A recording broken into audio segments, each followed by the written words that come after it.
নিত্যানন্দ কুঠিরের পাশে এই যে ফুলের গাছ দেখো কত সুন্দর লাগছে, কসমস ফুলের গাছগুলো। এই যে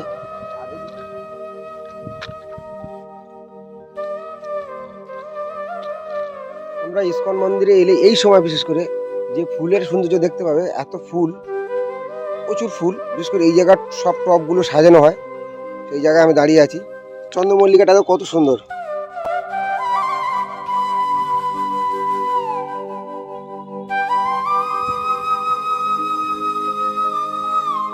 পুরো ডালিয়া, বড় বড় ডালিয়ার বাগান। দেখো এখানে এক একটা ডালিয়া গাছ কত সুন্দর, দেখো কত সুন্দর লাগছে। ঠিক এই সময় এলে যে এত সৌন্দর্য, শুধু ফুল নয়, এর চতুর্দিকটা দেখুন কত সুন্দর এবং কত সুন্দরভাবে সাজানো। এই সাজানো দেখলে আপনাদের যে মানে আশাটা যেন সার্থক হয়ে যাবে। হ্যাঁ, এই সময় আসে, খুব সুন্দর পরিবেশ। এবং শুধু এই গাছ নয়, এই পরিবেশও খুব সুন্দর। এবং এই মানে একেবারে কড়া রোদ নয়, এই মানে শীতের এই আমেজ, আর হচ্ছে গিয়ে তোমার গরম, এ মানে খুব সুন্দর একটা বসন্তের ঋতু।